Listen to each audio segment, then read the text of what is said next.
Score, the podcast. The only show taking you inside the studios of the world's most celebrated composers and musical storytellers. Presented by Spitfire Audio. I'm Kenny Holmes. Well, that's interesting. I think you're expecting me to say I'm Robert Kraft, and I will. I wasn't entirely prepared, but I am now ready to say we are Score, the podcast, and we are so excited to have this episode's going to blaze. I know, I feel like we're setting the bar now that like every episode's going to have two guests. We can't guarantee that, but it's a lot of fun, and there's a lot going on in these double episode guests. Yep. Say good morning to composer Carol. Good morning. Is your camera working out all right, Carol? I know you were having some camera issues. It should be, right? Yeah, it looks good now. It should be, but your plants look nice. Everything. You got your records on the wall there. They make me happy. You put your records on, Carol. Here's my self quiz. Is that an E? F. Nope. F sharp. Okay. Let's keep moving because why are we doing this? I have to work hard on my pitch. Do you do this every day? Every day I ask Carol if I'm in tune. And every day I'm slightly out of tune. So that's all we have for you. Good episode. All Kenny. Right. Thanks, everybody. We'll see you in a couple weeks. Thanks for tuning in. No, we have a jam-packed show. We have two guests kicking things off with another rock star, Isabella Summers, a.k.a. The Machine of Florence and the Machine, who has recently gone into the scoring world and is just, as Robert would say, having a moment. Yeah, crushing it.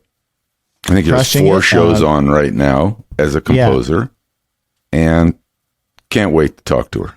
Yeah, so it's going to be a lot of fun. She's joining us from London, and then followed up by Oscar-winning composer Elliot Goldenthal, who has just a legend, a laundry list of huge movies, and he is a legend in the business. And we've been wanting to get him on, and he's an East Coast guy, so everybody, we're doing math here with our time zones, and we're making this all work out, and we're very excited to bring those guests to you. Before we get to them, though, we want to take a moment, as always, to thank our sponsor, Spitfire Audio, maker of orchestral sample libraries for film composers. Whether you're just starting out or a seasoned professional, Spitfire has so many sounds you will love. Yeah, every month, a cool thing, and I'd like to say, which is a very formal way to start this. They release a new library in their free lab series, and you can get an entire orchestra for free in the form of their BBC Symphony Orchestra Discover Edition. I got it. And it doesn't include that siren I just heard, whatever that was. Well, that siren they're coming for me, so we got to go quick. At the end of this episode, you're going to hear a demo from another one of their terrific packages. This cue will be from the Spitfire Symphonic Strings Professional Package, the ultimate symphonic strings for the definitive blockbuster sound captured at Air Studios, London, which we featured in the documentary and have talked about many times on this show. And featuring an incredible array of articulations and mics. They really know what they're doing at Air with the mics. Man, and how about Spitfire with a symphonic strings professional package? I mean, what an asset for a composer. And the best part of it, Score, the podcast listeners save 25% off their first purchase of any Spitfire audio product. Huge. The promo code SCORE 2021. You better be using that code. We talk about it. These episodes live on, but the code doesn't last forever. So get on there. If you're a first-time user of Spitfire, this is your chance to save 25%. SCORE 2021. And then again, at the end of the show today, we're going to play you a cue from the Spitfire Symphonic Strings Professional Package, which you can save 25% on if you like what you're hearing. All right, let's get to it. Before we get to our first guest, the Emmy nominations are out. Hollywood is abuzz. We're not gonna do it on this show because we have two guests and a lot to get to. But head over to More Score because we're breaking down the nominees.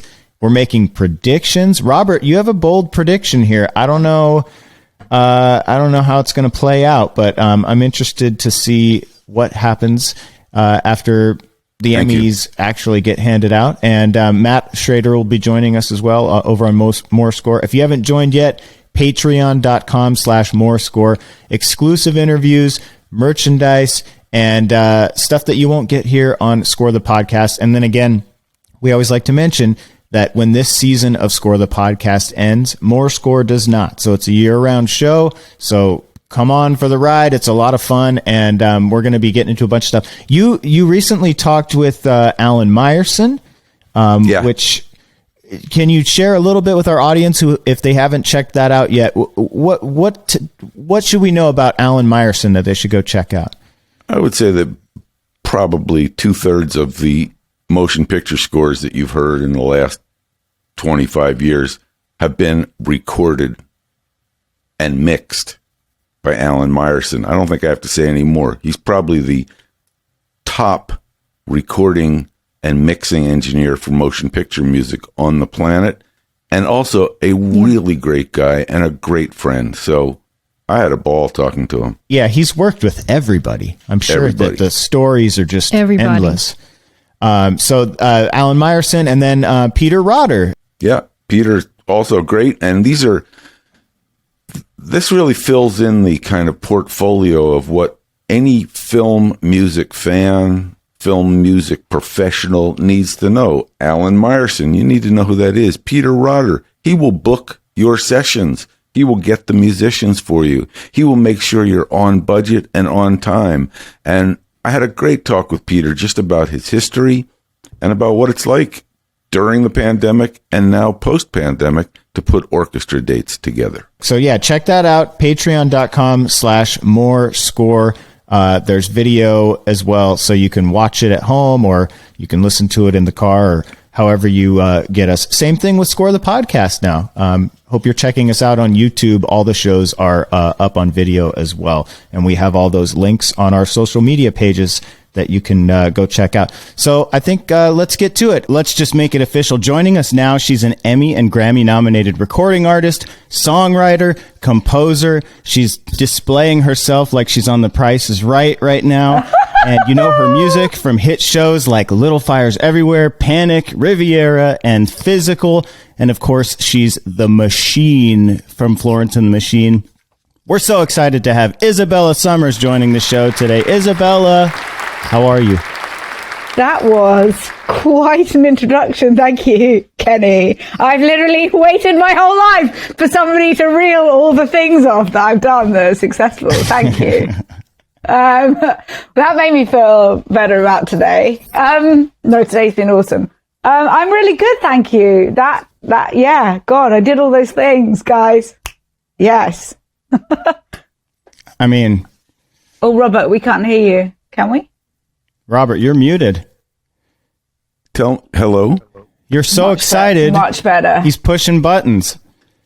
Can you hear me now? We can. Yes. Isabella, I was asking, where are you right now? Are you in London?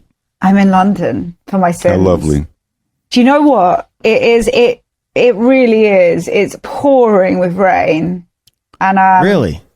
And it's like, I mean, the heavens are hysterical, I like to say. And like, they are just literally pouring down and the wind is blowing and it's just like, it's really nice. Really nice to be now, inside. Are you always this energetic, or is it because it's the afternoon? Because it's morning for us. Do you know what? I've kind of been in a bit of a funk today. Well, no, I had a really great meeting at lunchtime. Then I had the afternoon lull, and now you guys are picking me back up again. We're going to pick your spirits up. We have been known. People actually carry us other places to just make sure that we. Yeah, it's a bit ridiculous. And I can tell you, I don't know if this is good or bad news. We are suffering through. It's dropped down from 72 to 71 in Los Angeles today, Fahrenheit. That sounds like a lot of warm weather. We saw one cloud about an hour ago. So things here are a little testy. Do you know when we gave the introduction to Isabella, we left something out, which I read last night, which is kind of, in addition to everything else, there was this sentence that said, she also discovered Jeremy O. Harris. And I thought, well, that's very really casual. Funny. She's, you know, that's she's really discovered- funny. I don't know why it says that on my Wikipedia. And I reckon I say that to somebody about once a week. I'm like, why does it say that on my Wikipedia? Can we take that off? But I nobody. think you should take full credit for it. We are in Hollywood after all, but he's, for those who don't know, as significant a playwright as exists on the planet right now. He has that new picture, Zola, which is getting all that attention. He's Jeremy, you're about to getting a produce- plug here. Oh my Yes. God. And what I'm wondering actually is why aren't you scoring Zola and the Yeah, second good season question. of That's a let's talk great about questions. Let's get to Jeremy. Let's see if we can get him on this. But I think, yeah, thank you. No, Jeremy and I, we will work together. We've got some things coming I out. hope so. Yeah, me too. Yeah. He's in his own world right now. But that's okay, because so bet. am I. So Yes. it will happen. You are having what we call a moment. I mean, I- are you aware I that conjured it. your name is everywhere? That's great. Considering that all the music industry ever said to me was post on Instagram, and I literally hate Instagram with every bone in my body. So I don't go on it really, and I'm just so blessed to be in this moment where I'm getting to do like more and more amazing work, and like, you know, constantly be of a certain standard, and not have to push it through Instagram. So it's very nice to hear that. Thank you, Robert, because and what a relief. it's not because of Instagram is what I'm saying. So yes, a relief. yay, high five. As you know, so many people in the music business, their first response when you mention artists is, how many followers do they have? You know, and it's, well, I have a really amazing, well, we're on the Score podcast, right? And I don't know if I'm going to be able to grab this quickly, but and I'm certainly not going to be able to say his name very well, but the guy who was responsible for the most epic piece of music in 2001: A Space Odyssey, Penderecki? Georgi Liturgy. How do you say it? Yes, exactly. Is that how you say it? We're gonna go with that. Georgi Ligeti. Yes, Ligeti. I've got a great little quote about all of this. Oh, come on. He basically, oh my God, I found it. Was he on Instagram? I can't remember. This is what's so good. He says, on being a composer, it matters a great deal to me that my work should be understood, but my prime concern is to put an idea in writing. My ideal is Cezanne, who just didn't care whether his paintings were exhibited or not. To do it, that's the main thing. Everything else, putting forward grand theories, gathering followers, becoming a guru, leaves me cold. And that's how In I conclusion, he's not on Instagram, is what he's basically Yes. or alive anymore, I'm going to say. Or in conclusion, I just read how Picasso and Braque said, without Cezanne, they never would have existed. Wow. So, and that's the case. But Cezanne gets the next plug. Yes. You're right. We're going to actually be surrounding you today with artists that get a lot of attention. Ligeti, Dude. Cezanne, Jeremy O'Harris. And then at the end, we'll say, thanks very much, Isabella, for joining us. No, I got more. I've got a few other great people we could talk about. Oh, good. No, How about you? Yeah, Here we are. You're the guest today, Isa. Come on, we got to focus on your work today. Okay, well, Yes. I've done lots of it. Our guest on our last episode was Mark Isham, and you came up, and we were talking about Little Fires Everywhere and how he came on board with you, and it was the industry vet meets the rookie The machine. in film composing. The rookie. The machine, but in terms of film composing, this was your first go, right? It was, in Little yeah. Fires Everywhere. And so it's so interesting because you're such an established musician and artist and all of these things, but then you come into this new world and you teamed up with Mark Isham. What was that like working with Mark? A roller coaster. It was really easy and really just lovely. have spent 14 years trying to get here, I suppose. Always trying to lean into cinema. I wanted to be a director. I went to art school and studied film, went to Martin's. And so and I would make these weird horror films for 3 years at art school and then make the weird soundtracks to them. So and I didn't really mean to be in a band. That was a sort of accident, a happy accident. We got to hear how that is a fantastic reverse of what everyone else says. I was in a band. I wanted to be in a band. I wanted to be a rock star. And I accidentally heard about film. Please tell us. No, the other way around. Yes. For me. And I sort of grew up, with an extremely eclectic family.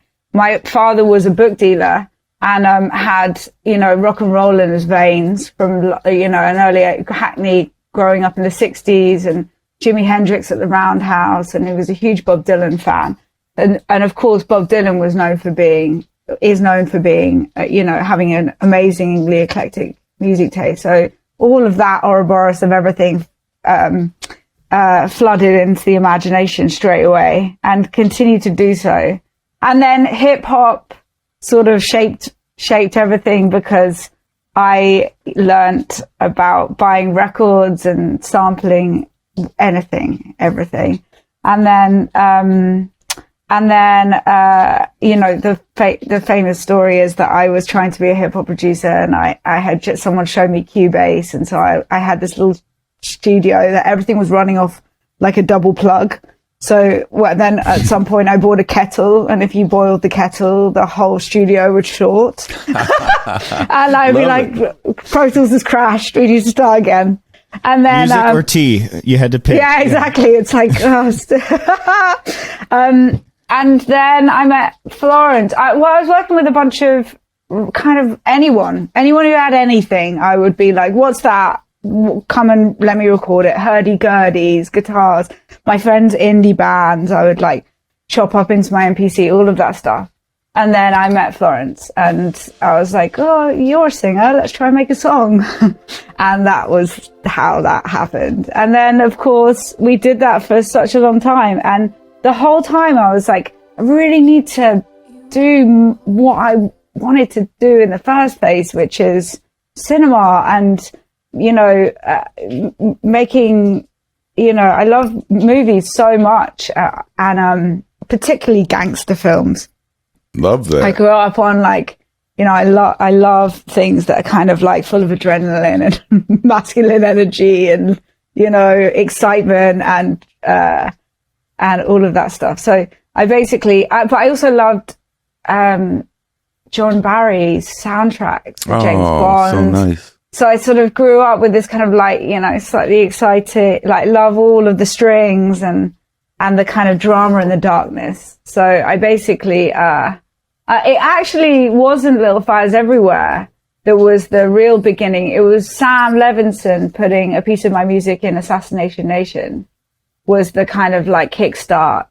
And then that's where I met Mary Ramos, who is... known her for a long time. She's amazing. And yep. she said, hey, it's not a movie, but it's going to be amazing. Do you want to do a TV show? And do you want to do it with Mark Isham? Because you're so brand new to this idea. We just were coming off tour and I was like, hell yeah, I'd love to. No idea what that means. And it was basically pack a bag, you're coming to LA we're going to need you here. You're going to need to be in every meeting. It's not going to work from London. I think I did my first spotting session. Out at Mark's? Without a visual from my little studio in London. I thought I could do it in headphones. Wow. I didn't know what I was talking about.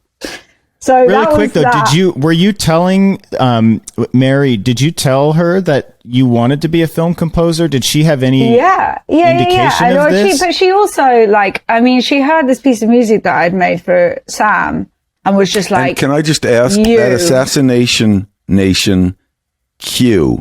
Was it a needle drop of something you'd already recorded? Did you write something bespoke for him, or did they break down a track that you had and take? I actually I'd just written it in the studio, and I was like, "This is great." And I think I might have sent that and a few other ideas to Sam, And he just picked it out and he was like, this is going in my movie. And I was like, great. Sight. And then Mary was like, you're coming with me, kid. You can be John Williams. I was like, okay, cool. What's that mean? Where do we sign?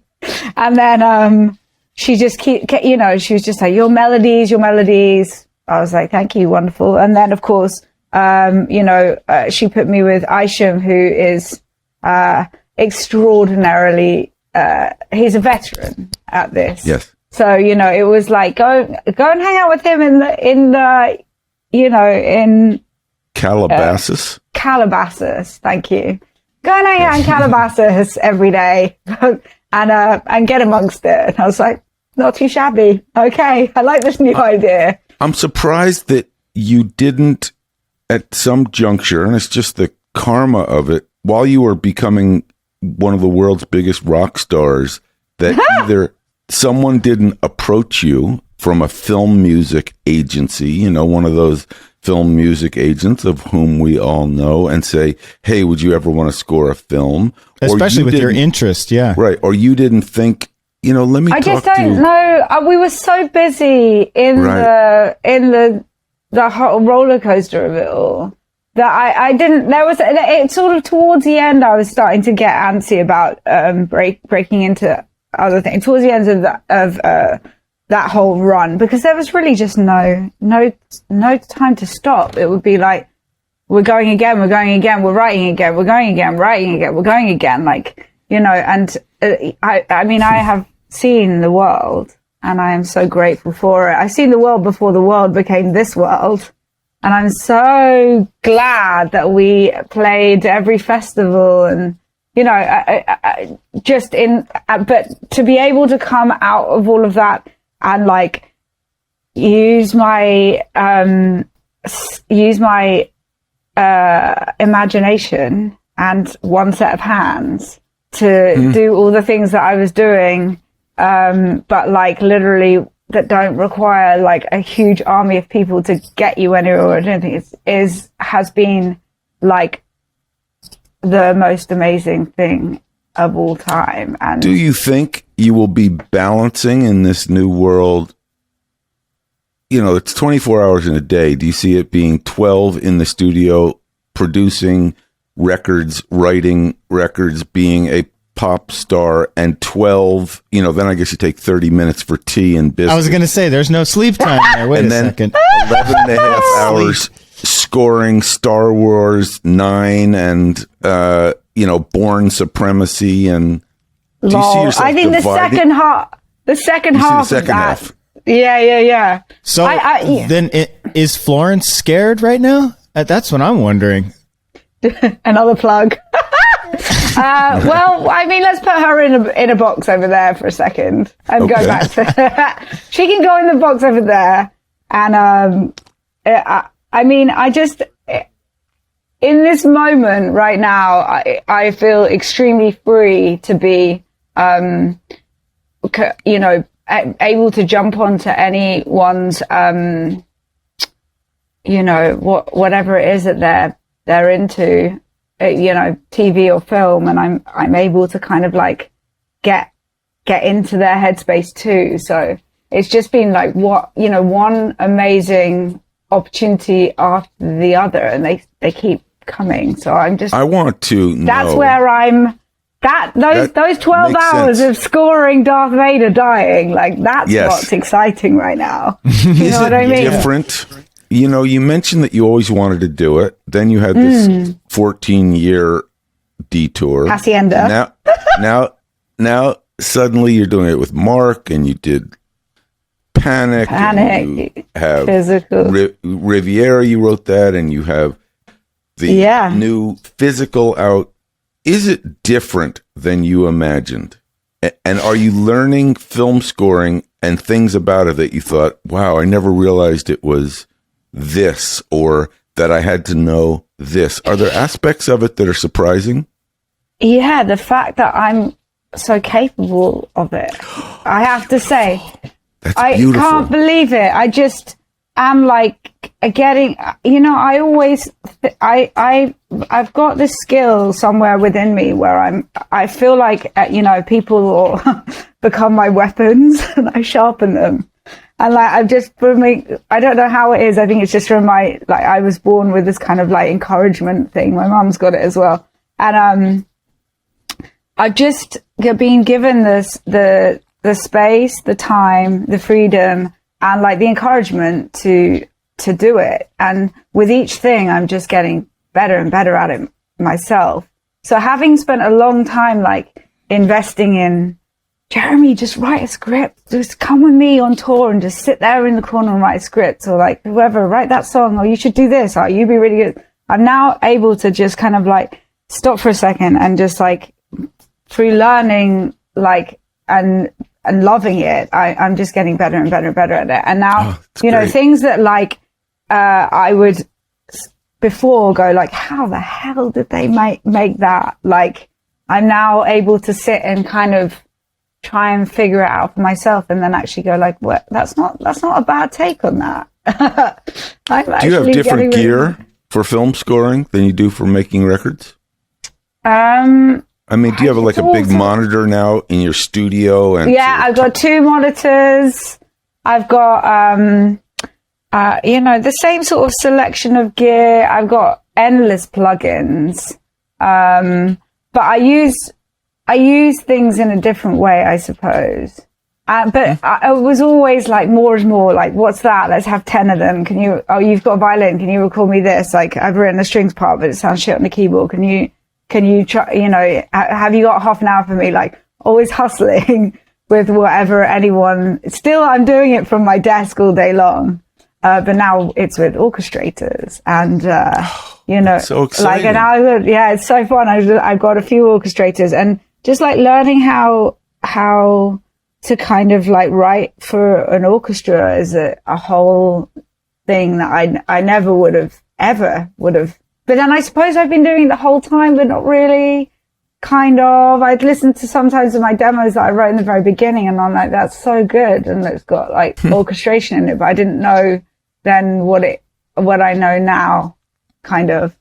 I don't know. Are you learning that stuff on the?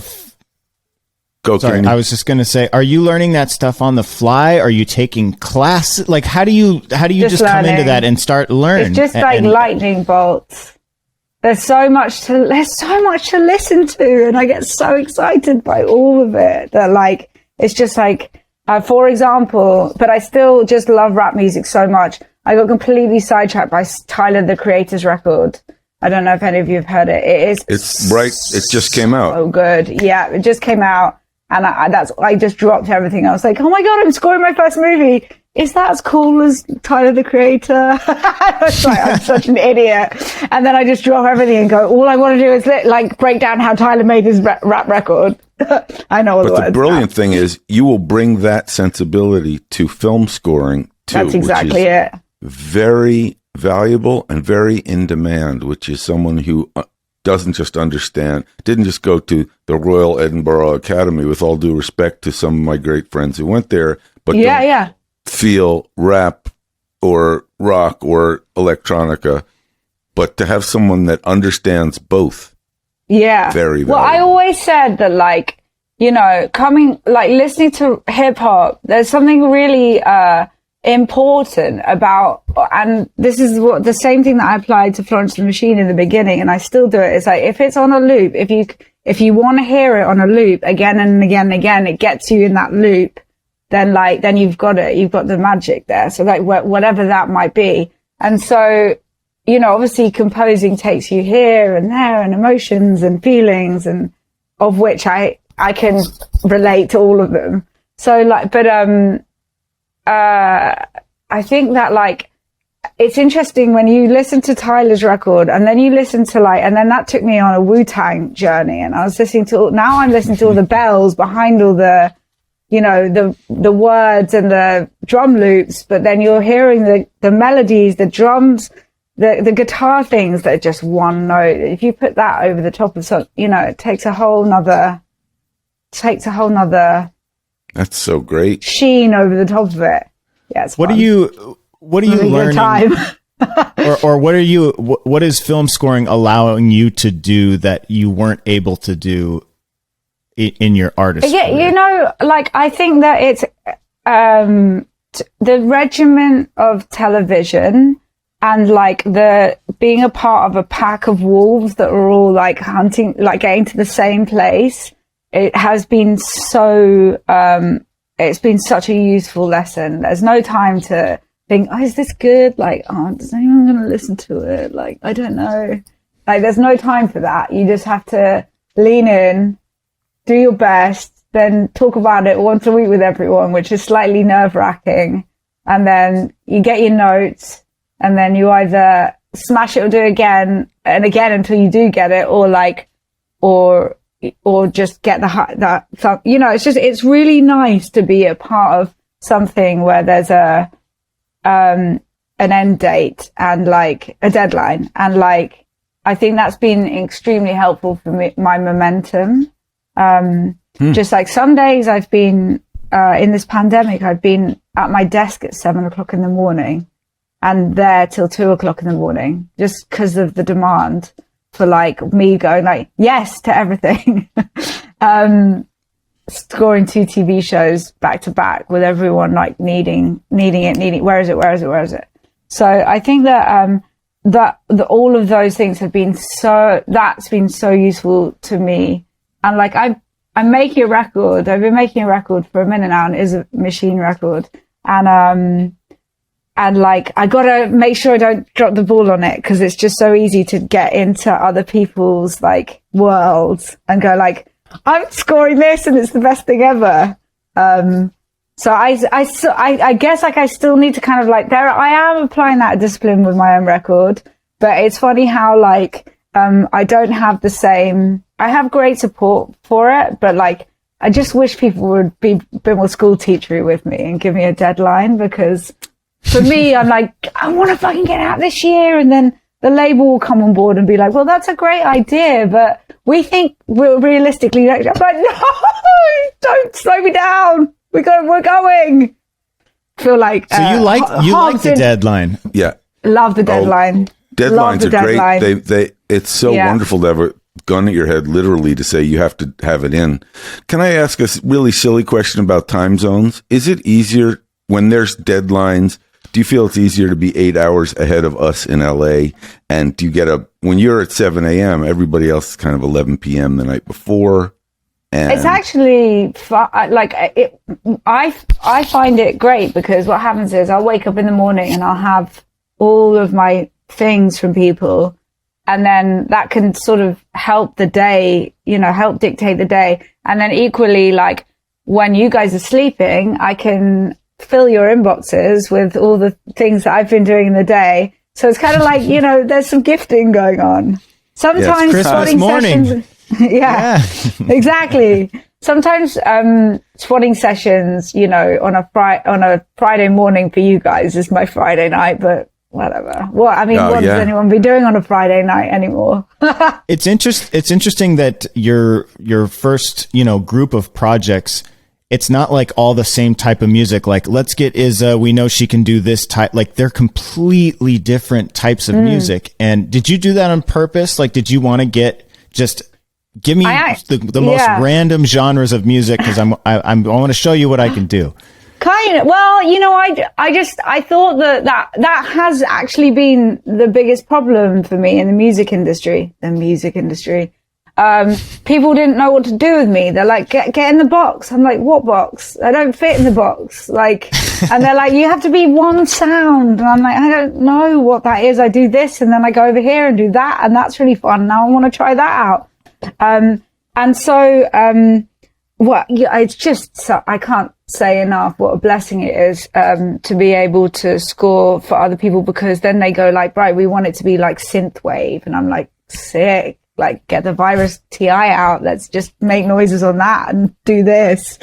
And then, you know, of course, doing Little Fires with Mark was so awesome, because we knew we were going to be able to record real strings at Capitol. So I was just like, yeah, it gets right. Did you go to Capital A or B and record? Absolutely. Yeah, right we on. did.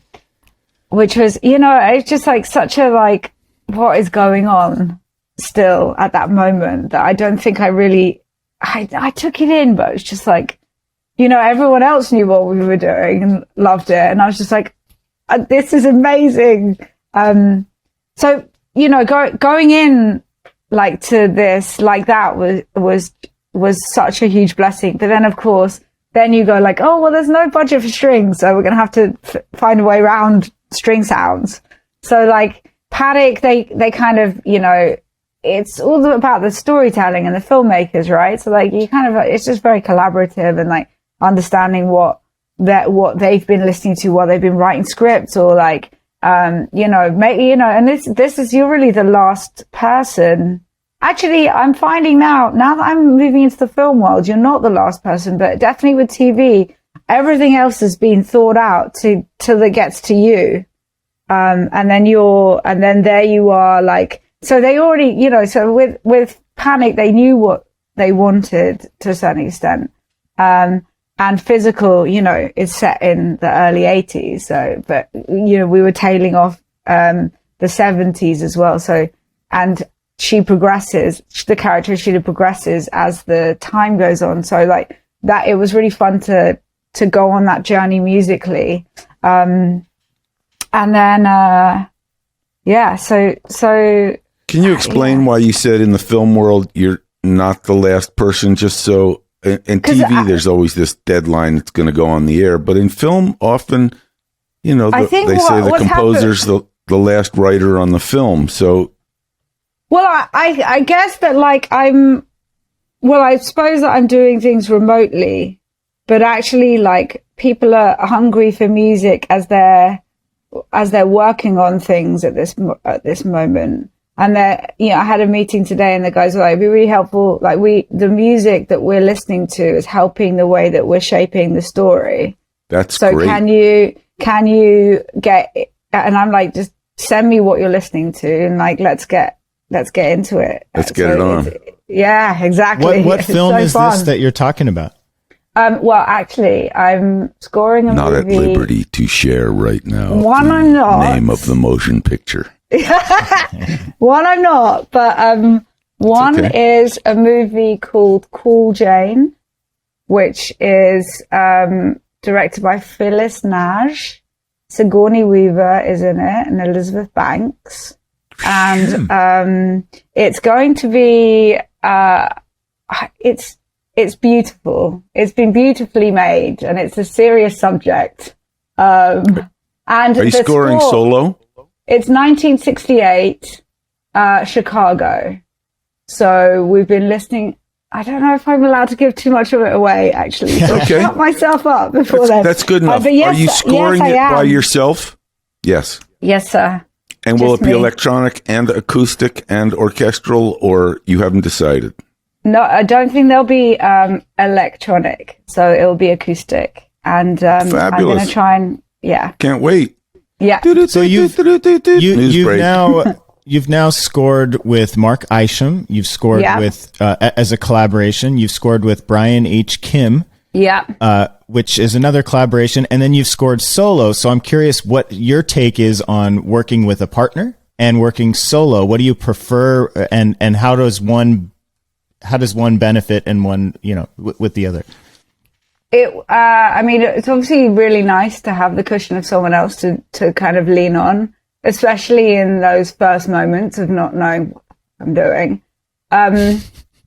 And I will always work with those people for sure. But I feel like, and sometimes like, these are huge budgeted things that require, a lot of attention. So actually with the TV stuff, it's quite it's kind of imperative, I suppose, here and there. Like even you'll see Hans Zimmer will score with someone else, like quite often.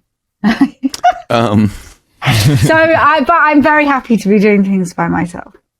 Good. That was one of my final questions before we let you go into your incredibly busy day is, have you assembled a team around you that's kind of a music editor and a specific engineer and a specific orchestrator? A lot of film composers get so much done because they just have they rock a crew. Your squad. I literally have all those things you just mentioned, and then some. That's great. So yeah, I mean, like, and the exploration of, like, still, I will always be, what is that? How do you play that? Come over here and record it for me. And, like, at the beginning of projects as well, it's fun to see what new adventures I can go on, which rabbit holes I can go down with each thing. And, like, have you worked with Isabel Griffiths? Do you know her? I see your name. She is the #1 orchestra contractor. Yes. In London. Yes, I think we have worked together, but not. I feel like I've been talking to her. Yes, and I just thought she's so lovely and so supportive and great at this moment for you that Isabel knows everybody and every sound and every way to get it, and it's another plug. This is actually sort of about you, but also about a lot of other people. That's good. More is more. I'm so into it. I just thought Isabel's the greatest, and she's there. And if you need a date in an hour at Abbey Road or Air, she just says, "That's the one." Yes. Amazing. And thank you for putting her at the top of my imagination. I've got a big, very good. Her name. Her and Cezanne. Oh well, Cezanne. I mean, what a crew! What a crew I'm assembling. At the end of I know, I'm very excited because I love painting more than I love anything else. I love painters. I find it really fascinating understanding why people do what they do. At the end of the 19th century, Cezanne painted a few apples on a table, and no one had ever seen it that flat. And Picasso and Braque saw the way that Cezanne was painting things without perspective. Why do that? Photographs were suddenly taking away the need to be realistic. And the Impressionism started to evolve into these very flat paintings, which then became Cubism by the time Picasso and Braque did it. But Cezanne is the genius who put that forward. Robert Kraft, thank you so much for that. We just took a turn here. Yeah, no, that's what I look for, that sort of stuff. I look at paintings all the time. Yes. You have not far from you at Tate Britain some of the greatest, most amazing, most inspiring work. Yes, the Rothkos that was supposed to be in the Seagram's restaurant which have always been in the Tate Modern, as far as I've known, have just moved to where they were supposed to have always been, which is the Tate Britain. And I went to see them And to tie this completely together in a way that our listeners will either say, "What the fuck is he talking about?" or "We like good. This." That's good. Get the Google out. The Rothkos are the complete evolution of flattening a painting out so that it goes from apples to pure emotion and color. Yes! Oh, that makes me so happy. So 100 years later, Cezanne would look at Rothko and say, "I totally feel you, man." Yo. Yes. And you know what? All of that feeds in to, how I create sound. So thank you. Well, I feel you on that 100% because for me, painting and music are just and painters. I always hung out with painters as a musician because painters and visual artists, it felt like they weren't worried about getting on the charts. They were worried about getting done what you described at the very beginning of this call, which is that Ligeti quote. I just need to do the work. Oh my god, that whole thing. Ligeti's music is like some another level. Yes, it really is. MGM in 2001: A Space Odyssey. I liked the film. The way it used my music, I accept artistically. In the 1970s, I saw a book of the making of 2001 and read that Ligeti had successfully sued MGM for taking his music. But it's not so. I never sued them. MGM wrote me such nice letters. They said Ligeti should be happy. He is now famous in America. Huh. And I went to see it the other day. I went to see it in at the 2001 at the cinema. I go to the cinema all the time to watch old movies. And I went to see 2001. And honestly, the marriage of, talk about score. The way that Kubrick used those laughable pieces of music whilst a black oblong is just floating in space that's been handcraftedly painted by people. Talk about making art. Like, that's all painting. So funny. Do you know that you're listening to the temp? No. He temped with all those. And then decided that no one was going to, and no one was going to be able to beat it. He hired Alex North, the great composer, to score the movie. Yeah. And when Alex North went to the premiere, they didn't even tell him. Alex North got to the premiere of the film and didn't hear a note of his music. Shaking hands, kissing babies, I don't blame him, everybody. To be honest. He heard the temp, but it works, doesn't it? I mean, come on. Yeah. Amazing. Amazing. How about when Strauss goes major when you first see the sun? That's so good. I literally was like looking around in the cinema, just laughing like anyone else. This is so it's so incredible and ridiculous. Just like this man, Stanley Kubrick, with all of these film investors' money, and they're all wandering around going like, standing around behind him going like, when's he going to let us see the movie? And he's just like, no, it's not right. It's not right. You know, the sets that he was building whenever it was in the 60s or whatever. And like, you know, keeping this thing like secret, this ridiculous thing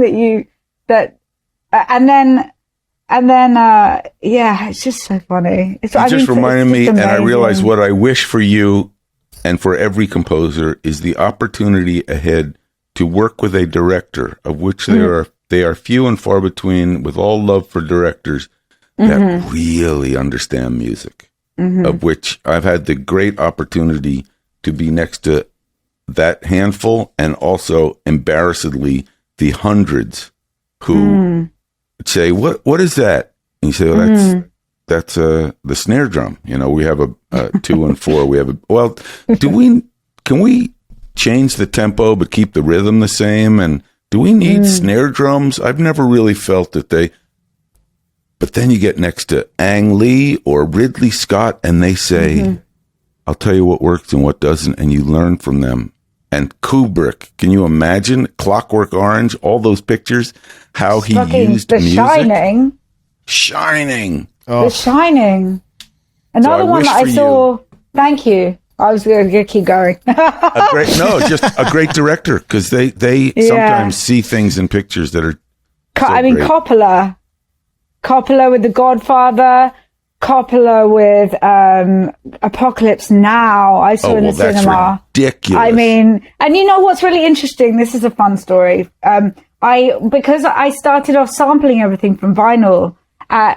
You know, we didn't have Tidal and Spotify in 2005 or whatever, or Instagram or any of that nonsense. So nothing was fed to you. You have to find it. And I had a vinyl, I still do, of the Apocalypse Now soundtrack, which isn't just the music, but it's also the dialogue. So I was sampling Marlon Brando at the end. I was sampling Dennis Hopper, You Got the Cigarettes, and That's What I've Been Waiting For. I didn't even know that I was sampling Martin Sheen, and I went to see it only recently, and you still can't get the music separated from the dialogue, not anywhere I found. It just doesn't exist online. You have to track down Walter Murch, who was the music editor. Thank you. Oh, Walter Murch, who's still here, who thought that it would be cool to start the movie with... Dude, what an epic. You know the sound? That helicopter? Yeah, of course. Yeah, the Apache. Coming across the screen. Walter Murch was the great sound designer who Coppola put on it. And, you know, so you have that scene under the bridge where you're hearing like Hendrix in the background and explosions. Oh my. And everything's pink smoke. It's all palm trees and pink smoke. And the beginning is, it's bookended. And this is what I really love about films and learning the art of the scoring, is that it's bookended by the Doors, the end. And you know, it comes in with the Doors and it ends with the Doors. And, you know, I mean, talk about rock and roll. So I think I'm in the right place. You are. I'm definitely rock in the and right roll. place. You are, and Yeah. you're bringing everything that you know. Mm-hmm. This is why. And I'm still learning as well. I'm just like, I was listening to Carl Off yesterday. Oh, you're going deep. So deep. It's gonna keep That's why going. I think film scoring is the, needless to say, I have a distinct bias here, but when people say, "Oh, it sounds like movie music," I always want to say, "What the fuck are you talking about? It sounds like movie music." Movie music can be The Doors, or it Yeah. can be Ligeti, full stop. Yeah. And Yeah. that's movie music. Yeah. And everything Literally. in between. Or it can be The Machine. That's what they're going to be saying, I'm Which, just by so the way, is like excited. the most badass nickname. My nickname was Little Holmes. I was a younger brother. You're the Machine. I would trade that in a heartbeat. How did you get pretty that good. nickname? It's pretty good. From my MPC. It was my MPC, it's like my little hip hop beat making machine. Florence was the robot. I told her what to do, and then I had the machine. You and Dre. So, me and Dre and RZA. And RZA. And Yeah. Method. And Old Dirty That's right. Bastard. Oh, Have you seen the Wu-Tang documentary? I have not. No, I should watch it. So cool. Is it? Okay. Oh, That's it's so another one cool. on the list. So interesting. Staten Island. Have we gone off topic enough, Kenny and Carol? I was going to say, if our audience is still with us, they're pretty cool. I think we're getting better and better, to be honest. might- Yeah, I know. This is. We sweated the small stuff, and now we're getting real. We got to do another round in person once everything calms Please, down. I would, and I you would come out to absolutely LA. love to. when you're staying at the some- Beverly Hills Hotel, we'll Oh my come by God. with a I got more stories, but we'll save yes. them. I bet. Hotel. Thank you I so do much wanna- for having me. I do want to ask Go you on. really quick. I saw you in concert at a festival once, and it was massive audience. I'm just wondering, Yeah. what's the biggest audience you've played in front of? I really don't know the answer to that. Rock and Rio? Hundreds of thousands of people. Yeah. We had Is like there any way to Glastonbury. describe that feeling for our listeners and for us? I mean, what is it like to step on a stage with that many people, knowing what you've written? Oh, I'm just so glad that I've had that success. I'm so glad that I've had those moments because I remember at the beginning of this whole journey being in my little studio with my sounds and grabbing people, what's that, being shown Cubase and all the rest of it. But I just never really, I just knew there was a whole world out there and I wasn't ever sure how I was going to see it. And and then I met Florence and I was like, this girl's going to show me the whole world. And then she did, and we really did. It's just the most amazing thing, having people singing words back to you of songs that you've banged the walls to make the drums and screamed. And oh, I've only got one thing to make the drum sound and it's a tambourine. Will that do? So, it's almost given me enough juice almost to be able to now just sit here and be completely happy in my own company, back in that tiny little room. God, that's Because great.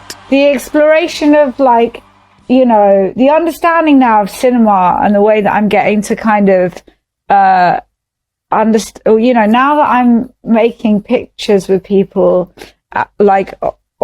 even albeit TV for now, and then moving into the film world now, because I keep saying I want to do films, and I just think that it's just all one great big kind of thing. That the shows have been, so amazing. I think that would be a really interesting film, the idea of fandom. But that's another story for another podcast. Uh-oh. We'll talk about that. News break. Isabella Score moves, it. You moves can score into it. directing. It'll be perfect.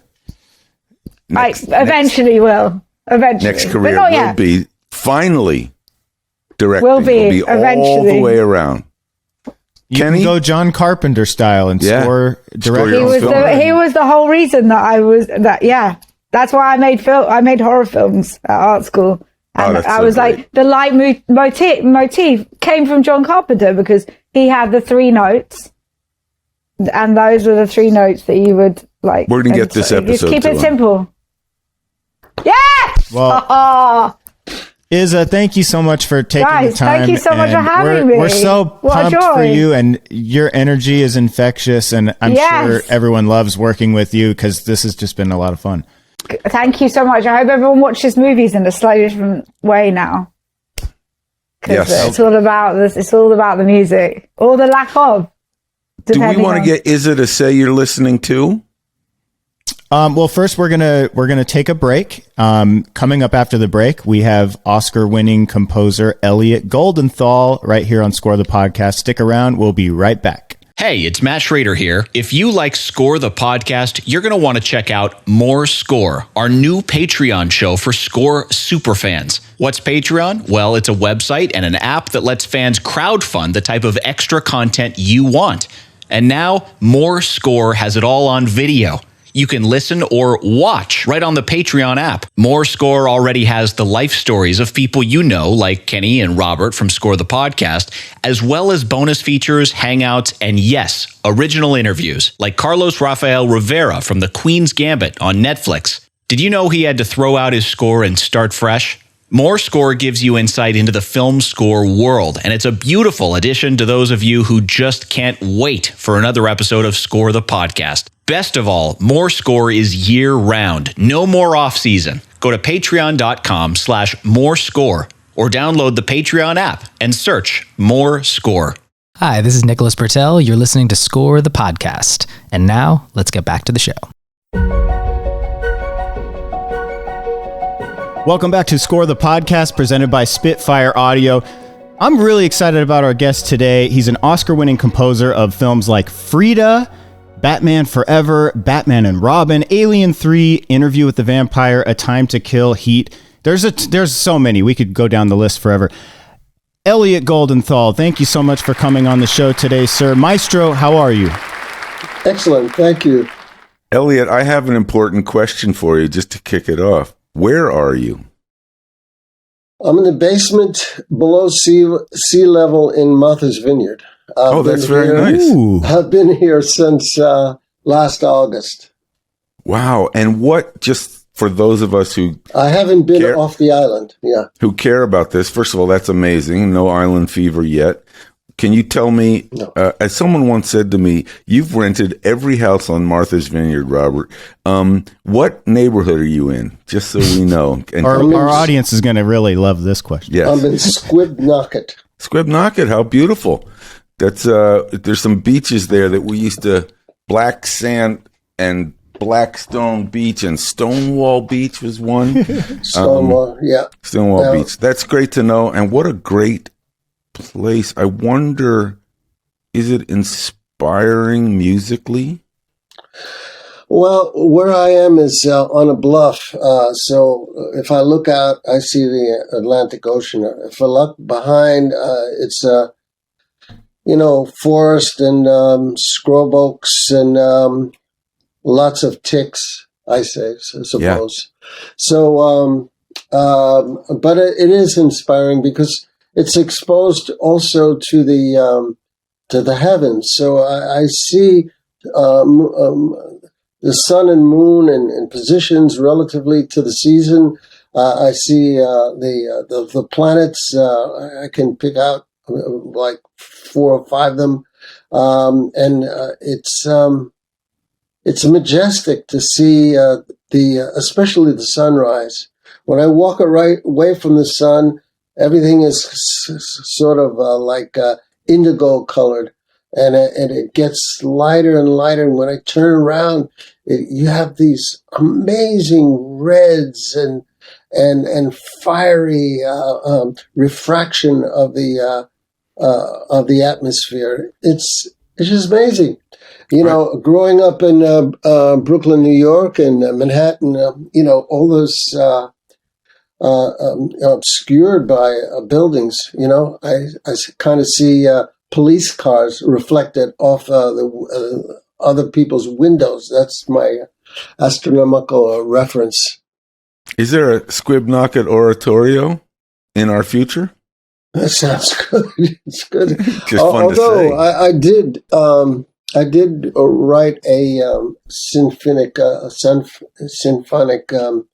a commission for the Pacific Symphony Orchestra called October Light, which was premiered last December, and that was inspired by, just my walks and being isolated, from this period of time. Are you a pretty the way you described this neighborhood and walking outside? Some people would say it's pretty scenic, it's nice. You really painted a picture there. Are you a very visual guy, especially when it comes to writing music? Like, do you see the colors? Do you does that play a role in how you write your music? The pictures, the colors, things like that? No, I know the composer Scriabin once had a theory of colors and how it relates to the chromatic scale and etc.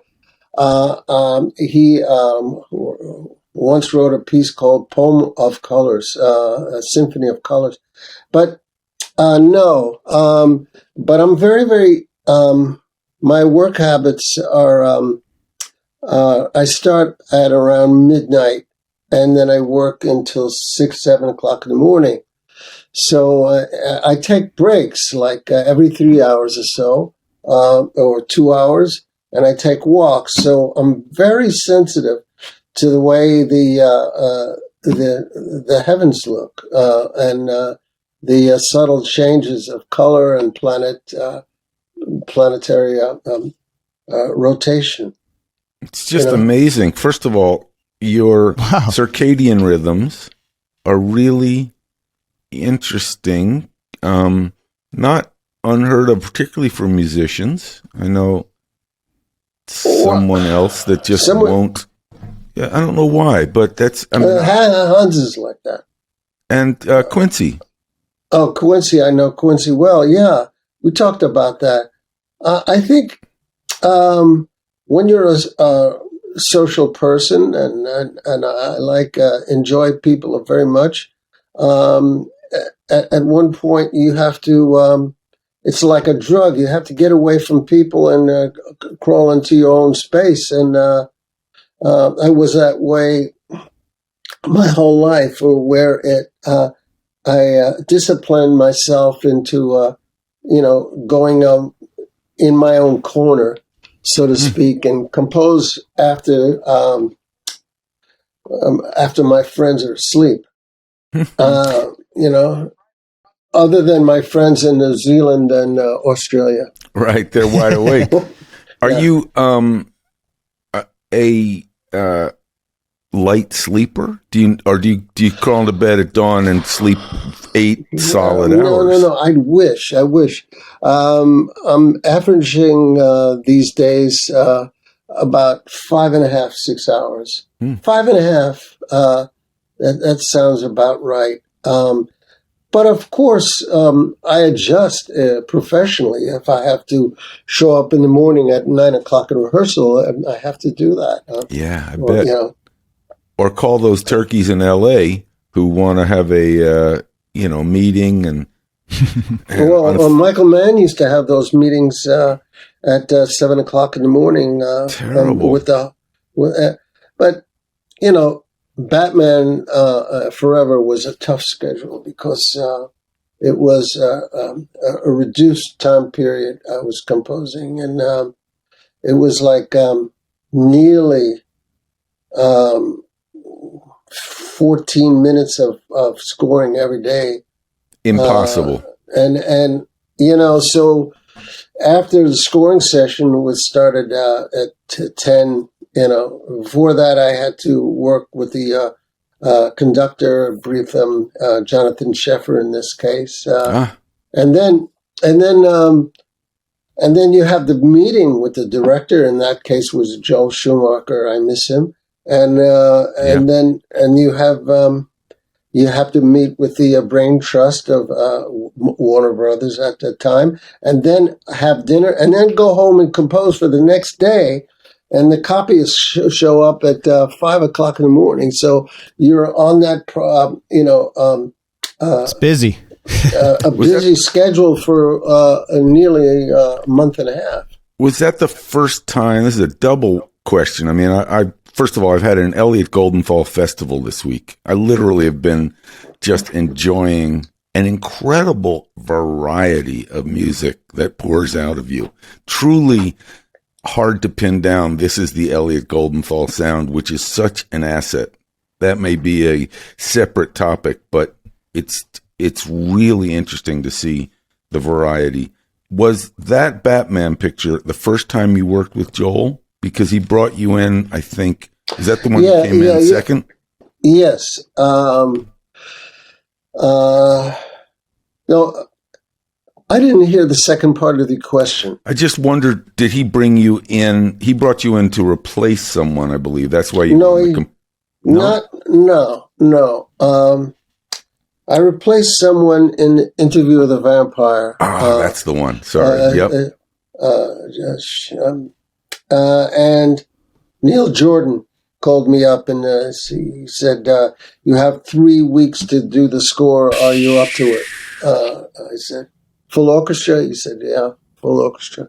Wow. So I enjoyed that because in the same way it's the luxury of time. For example, we did Alien 3 with David Fincher was involved, and he gave me I had a year to compose, but in that period there was the studio and him were not totally agreement of every scene, so it was a lot of changes, and various directors enjoy making a lot of changes, but when you have a project like Interview with a Vampire with Neil Jordan, said we have 3 weeks, there's no time for changes. So in a way it was a luxury because it was just go and do it and react to the scenes. And you did a couple amazing pictures with Neil too. Michael Collins, is that Neil? I did 5, yeah. 5, 2 of them was nominations, Oscar nominations. I was very, very, very pleased with that whole collaboration with Neil. He's great. In a situation like that with Interview with the Vampire, you have 3 weeks. I imagine that your process changes in some way because it's so sped up, but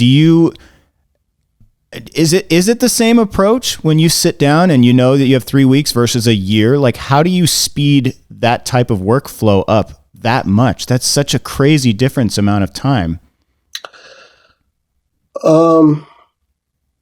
People who get into car accidents have the eerie feeling that everything is slowed down.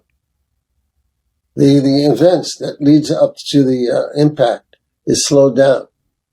So in that way, I breathed and exhaled with the actors on screen. I was part of the action, so to speak, the drama, where I wasn't interrupted or worry about additional edits, additional cuts, or I was able to invest my full attention on the dramatic reactions to the scenes. It was a former life before movies, and even now I'm involved with theater, and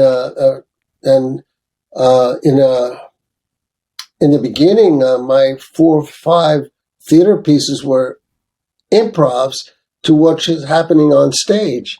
So I'm very, very I'm very attuned to that a physical reaction I have to external acting or external movement. So I'm comfortable with that. I like that. I like it. That's such a cool analogy. I love how you spelled that out. We do want to get into some of your films, You but mean the car accident? yeah, it's an interesting it's an interesting way to look at it. It teaches it's me it a slows lot down. about the nature of time. Just when you say that, and how somehow that's an interesting subject, time, because let me roll the take back for a second, please, because I forgot to say that my favorite Neil Jordan project of the 6 I did, or 5 or 6, was a little movie called The Butcher Boy. If you have a chance to look at that, it lends itself well to television. It's not a big cinematic thing. It's a very heartfelt little Irish project, and I really, really enjoyed my collaboration with Neil on that. And sorry, you saying that's, first of all, I saw it and among your credits, and thought it's one I've always heard about as being strong. Have to check it out. We'll definitely check it out. Oh, I was just saying that it's interesting, the car analogy, because you're saying that often when the pressure is on, instead of things accelerating for you and becoming frenetic, as much as that was, I'm sure, the external, you said there was a feeling of just slowing down to get things done. And I wonder how that impacts us in all things. I mean, sometimes having a gun at our head actually produces great work and great results. Well, that happens to me quite often. When I'm in front of at the recording session, you have, 80, 100 musicians sometimes, and director. And so at that point, everything gets extremely slow, where I'm listening to this second bassoon or this and that. I'm very, very, very conscious of, because, all that stuff lives after you, Yeah. It's funny with time, and it's also funny with time composing to film, because sometimes it's counterintuitive to think of that a slow piece of music during fast action. Sometimes that speeds the perception of time, as opposed to composing frenetic fast music to a frenetic action scene. You've actually anticipated one of my questions. It's so funny you said that. In my Elliot Goldenthal festival, I not only rewatched Frida and was reminded of so much of that. That's beautiful, because it was so melodic. It was like a vacation to enjoy writing melodies, So oh my God, it's lush. You could almost dive into the score and just kind of swim in it. It's so much music and beautiful music. And I have a couple questions about it, and a beautiful film. But when I listen to Heat again, one of my favorite scores and favorite movies, one of the things that amazed me, which I didn't remember, is what you just said. It's footballs. It's long passages. And to just listen to it without seeing the picture, because I didn't screen the picture, I just listened to the score, I thought, this music brings up the same emotion I had watching it, which is kind of anxiety and some confusion, and there's sadness in there a little bit, and there's a lot that's in the movie. But also, which scene is this where it's just these long passages? Isn't Tom Skidmore like, and here's Val Kilmer racing around?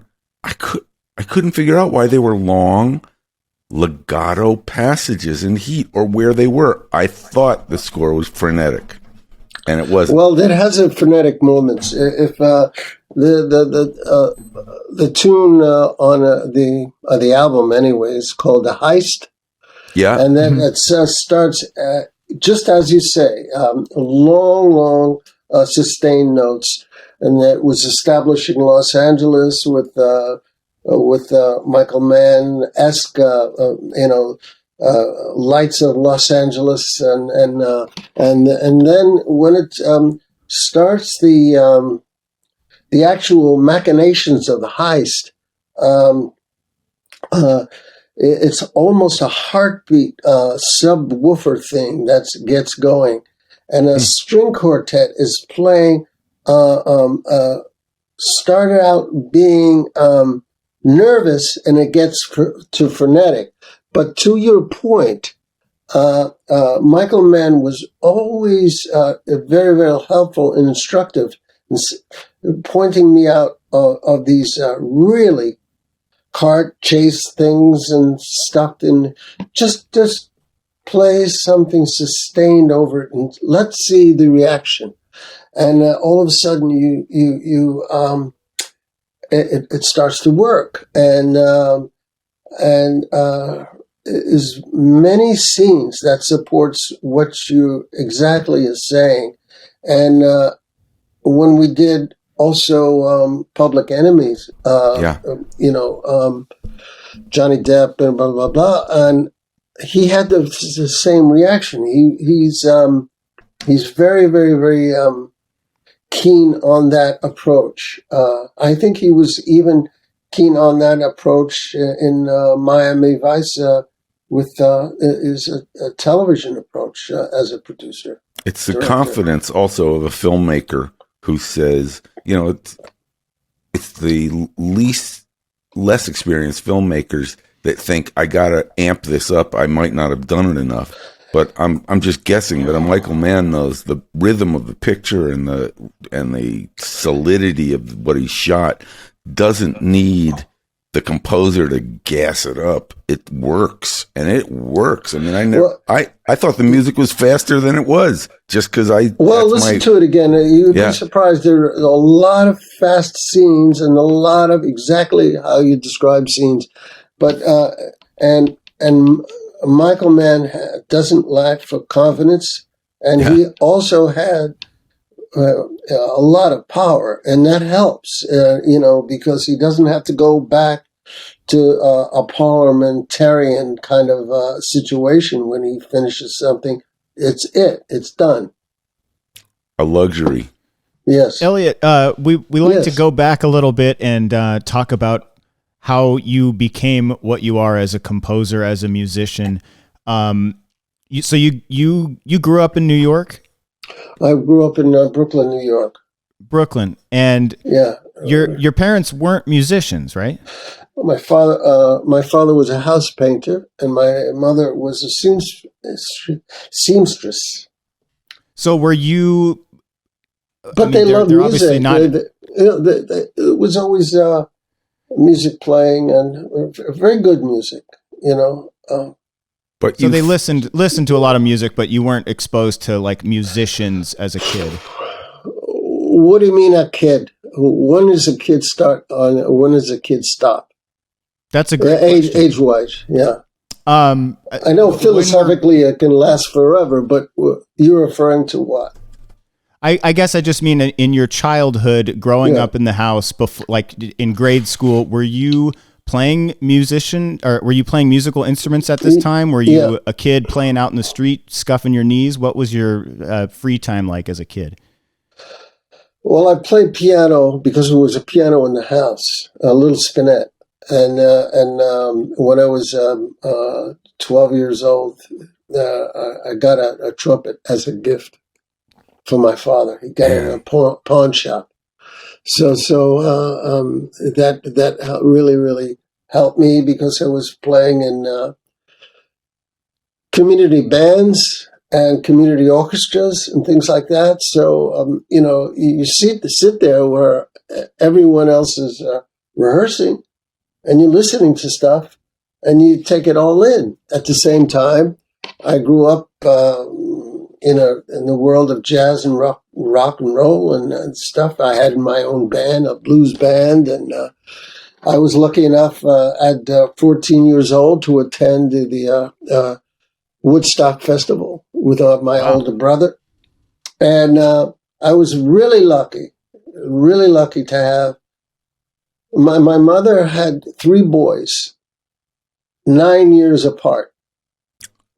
So each brother brought with them their own records, their own music, and totally, they so I was educated in a 18-year span above me. So you were the youngest. I inherited all those records. So, and one was a tremendous jazz fan, and he used to, I wouldn't say drag, but he let me come along to hear Miles Davis and Mingus and Coltrane and Dizzy Gillespie, and we were playing on the other side of the subway. And, so I was lucky to be in New York at the time and to have those conditions. But were you a film fan as well, though? Like in terms of film composing, was that anything you were paying attention to, or was it mostly like the artists? Later on in my childhood, being when I was about 15, 16, there used to be 3 art house studios in New York. And it was amazing. They used to have Fellini festivals and John Ford festivals and Kurosawa festivals. And it used to go on, a week or 2 weeks at a time, Charlie Chaplin festivals, movies from Russia and blah, blah, blah, So I listened to these movies and Hitchcock festivals, and you listen to it says, my God, what amazing composers, varied and amazing. Bernard Herrmann and Nino Rota and all these movies. And you see that as a kid, you said, I can't wait to be part of that cinema thing. It's really exciting. What I like about what you said is you've just described very innocuously this incredible combination of, well, there's Woodstock, so you're hearing Jimmy and The Who, and you're exposed to all that, of course. There's Coltrane and Miles and Mingus, so you're hearing that. And then there's film music you mentioned, and then there's this classical thing, and it actually starts to explain the Elliot Goldenthal stew, which is this kind of completely contemporary mix of all that. And I've always been interested in that, Elliot, how you found a way to express the film with its own language that combined these elements. Yeah, it for me, it was very, it's just autobiographical in a sense that it's beautiful. That's what I heard, as well as, Mozart as a kid, not comparing myself, but as a musician, he was, as a kid, very gifted, and he was taken around various European cities, so he was exposed to Italianate stuff, German stuff, Austrian stuff, Spanish stuff. When I opened my window or even closed my window in Brooklyn, I hear everything, a guy playing Wagner, someone playing, salsa and whatever, Aretha Franklin, all day, Yeah. Was there a moment where I've never known this, and I certainly have read a lot of the interviews, but I don't know what your first film was and who said, hey, would you like to try this? Well, it was two movies. First of all, let me back up before the first movie. It was I had a friend who was attending first year of NYO film school, and he invited me to lectures by Haga Manoogian and various teachers at NYO Film Music School. So what I did, I put up a little sign on on the bulletin board, said, I'll compose anything for any student film as long as you can pay the musicians. I'll do it free, So I did, scores of many, many, many film scores for students, and I had a good buddy, Louis Bertini, who became later became a very, very good editor, sound editor. But he had friends of friends who was introduced me to this German producer, Christoph Gierka, who was he was working with a German director named Uli Lommel, who was not very good at these movies. He says, Elliot, can you do 2 movies or 3 movies for me for $2,000? That includes your fee, musicians, copying, everything. So I did it. But 2 movies, one with Andy Warhol and Jack Palance, the other one called Cocaine Cowboys, Wow. the other one called Blank Generation, with all the great Richard Hell and the Voidoids, and Andy Warhol, etc., etc. So he was in an interesting crowd, but the movies weren't that good. But still, I had the responsibility of doing everything: composing, copying, conducting, and mixing. And then at the end, I didn't get paid because he says, "Oh, we're gonna defer the money." So it was. When you went into class and wrote that on the board, what was the end goal of that, though? At that point, were you like, I want to be a full-on film composer? Were you just trying to get reps doing different type of work? No, I didn't think of film composing as a separate category. I thought it was a really cool thing. It's like, if you're athletically inclined, you played baseball and basketball and football, and you didn't say, I want to be, you enjoy the participation in various things that you can, as a human, express yourself or being part of. It's interesting that Cocaine Cowboy and Blank Generation, though they might not have been good, they both have a certain legendary quality of being, art legendary films. Bad.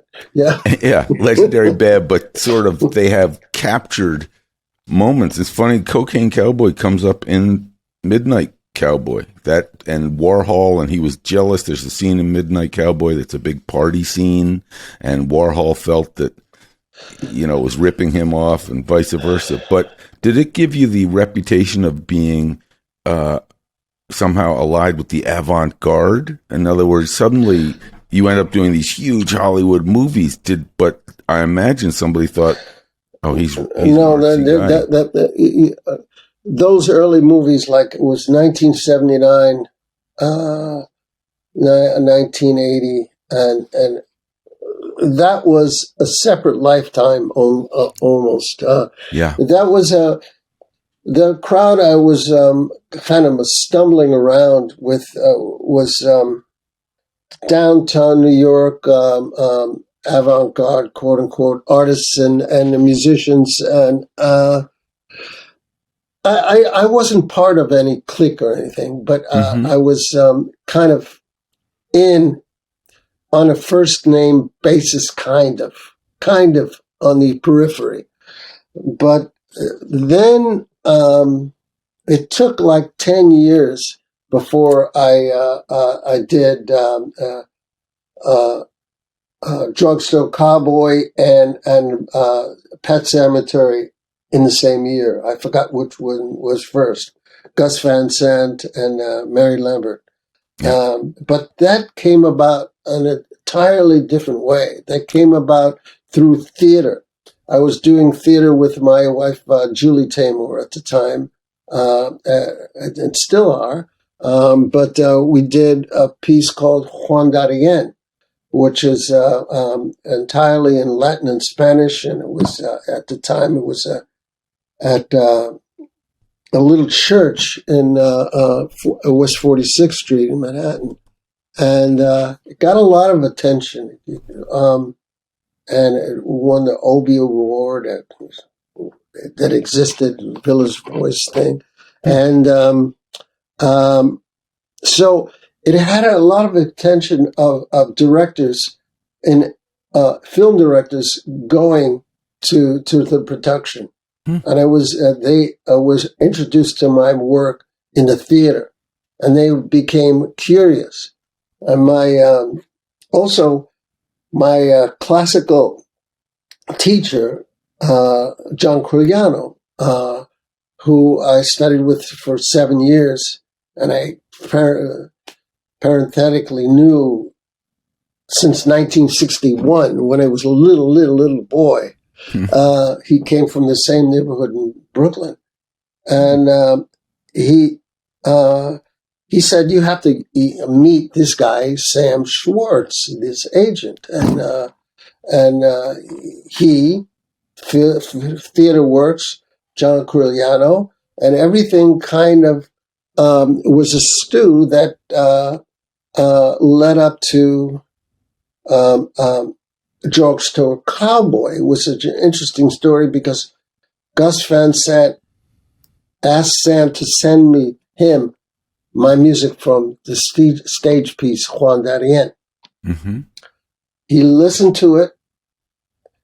He lost the tape, and his editor found a tape unlabeled. It was my tape, and he temped the whole movie with my score to Juan Darien. It was horrible. The temp was horrible, but he was interested in working with me, and I thought the movie was absolutely great.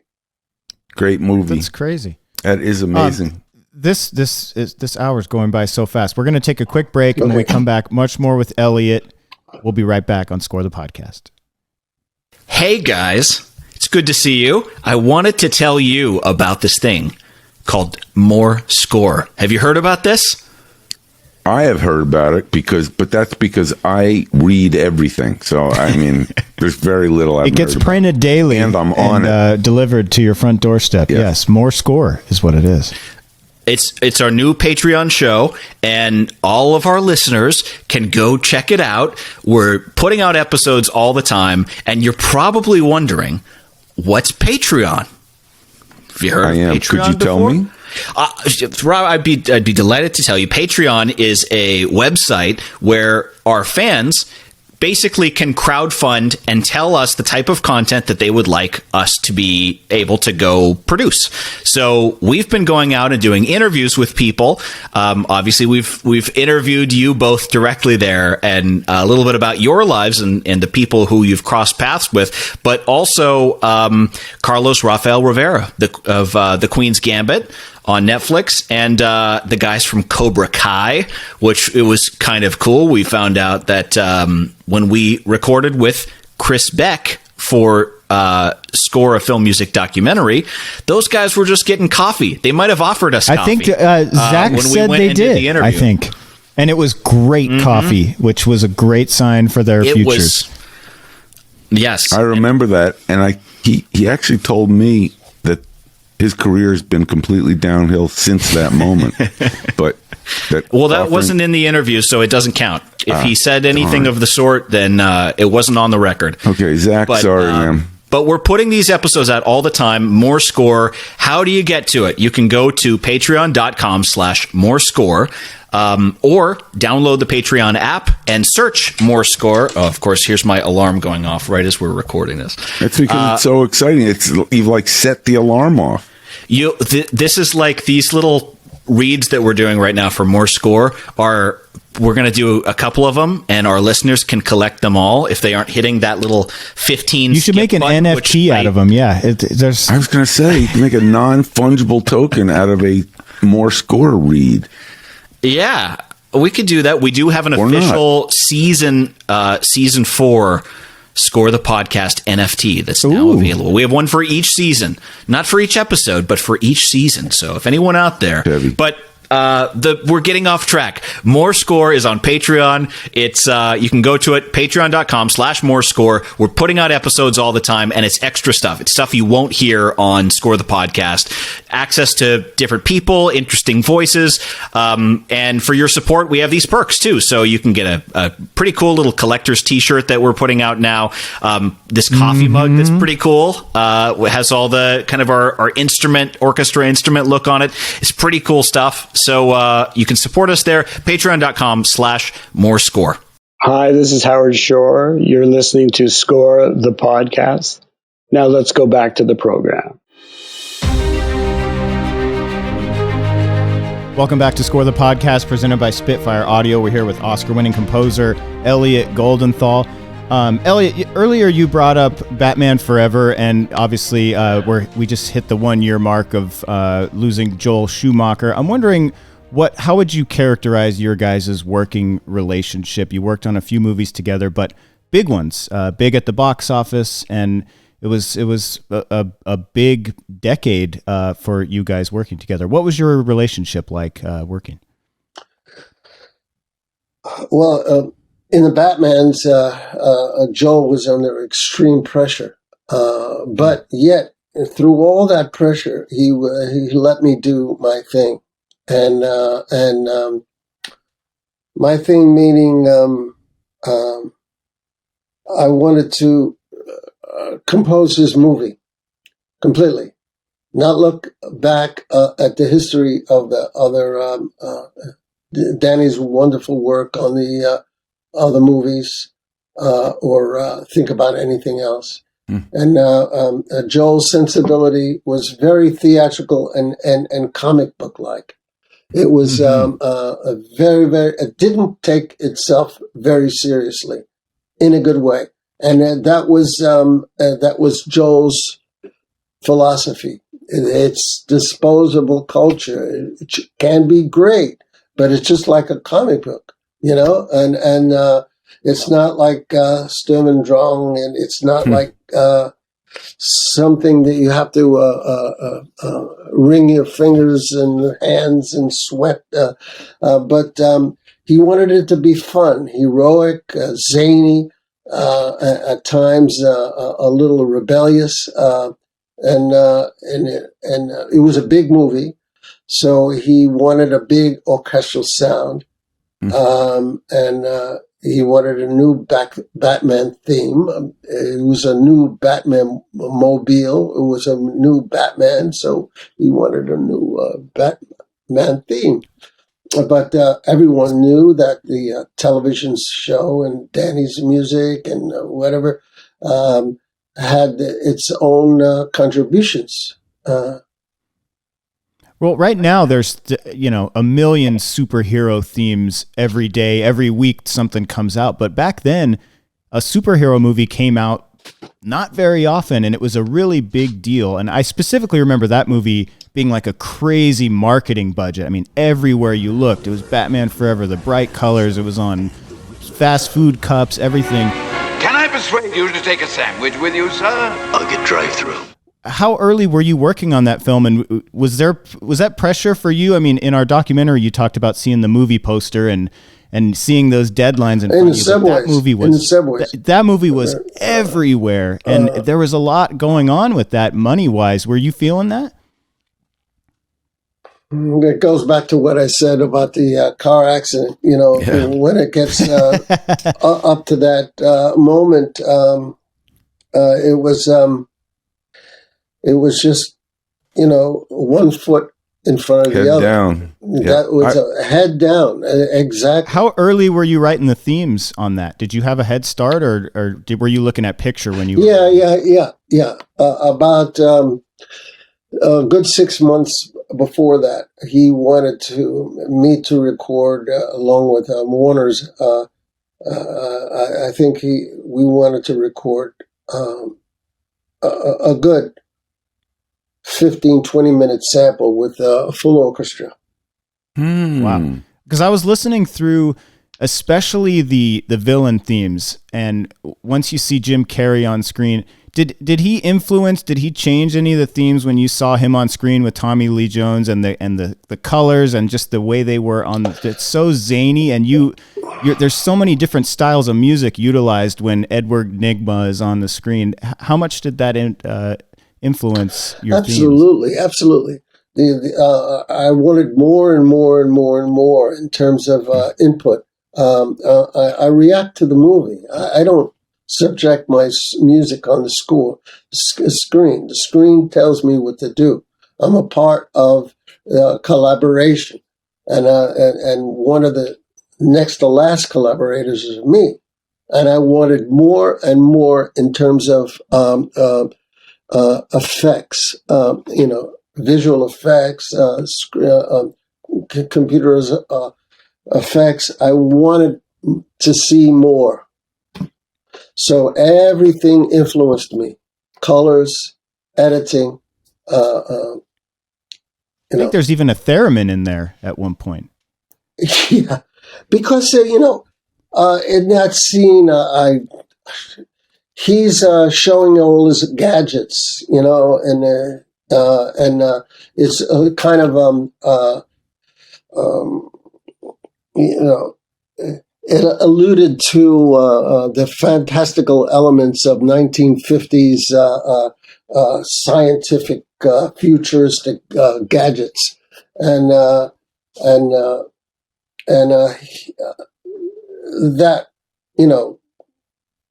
that was nice. I enjoyed the theremin. I mixed the theremin with soprano with a lot of vibrato, so it had. I was gonna say, I was listening and I'm like, is that a theremin? No, it's a voice. No, it's a theremin. Yeah, no, I listened to it like 5 times in a row to check. It's both. Yeah. Oh, that's man. So cool. Did you write and record on the West Coast? In other words, you're a pretty diehard. I did. I recorded. Yeah. You were never tempted to move to these sunny Hollywood Hills? You've stayed East Coast the whole time. No, I don't know how to drive a car. Okay, that's good. Me and Quincy. No. You and Quincy, that's absolutely right. I think Hans too, and I think it's probably a saving grace, but I also really understand the value of not only being in New York, but of keeping a little distance from this mania. Well, what happens is, as I described, walking around in the country side and next to the ocean, I'm the same way in the city. From midnight to 6 in the morning, I take walks through the streets and enjoy walking through cities. Also, and it's something about Los Angeles. It's absolutely beautiful city because of all of its contrasts and nature. It's gorgeous, but it's hard to walk around. You set off alarms if you walk around.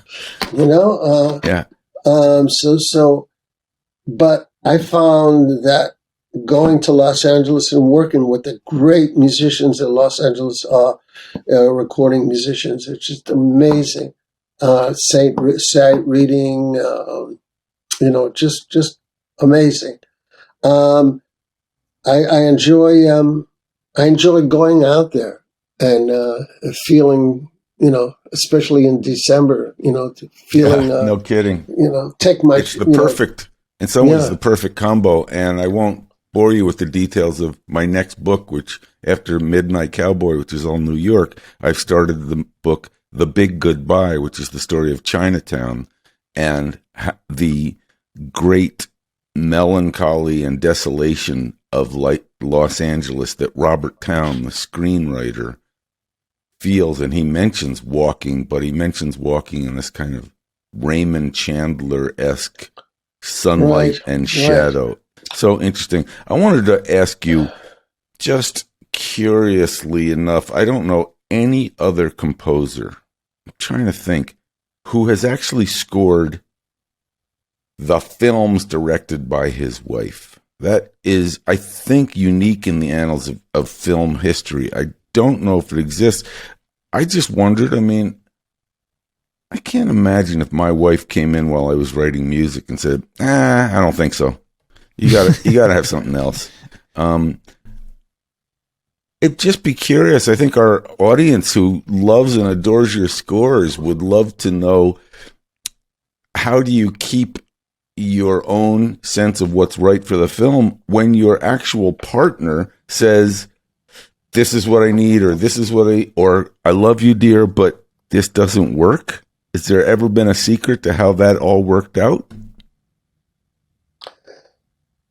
Well, yeah, it is a secret, but the secret is not more commonplace in the sense that we met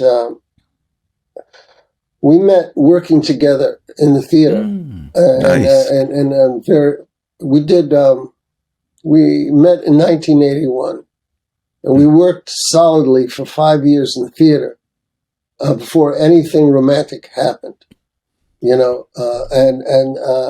So we already had more of a foundation of a certain relationship dynamic that was already extremely established before anything that was a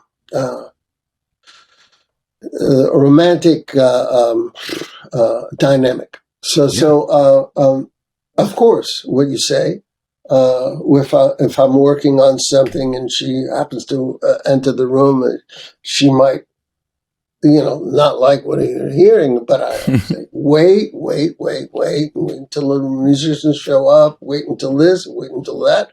So it's the same situation, but I think she kind of knows, give Elliot a time where he can go off and do his thing. And the great thing about her is she's very, very, she's very close with working with actors and performances.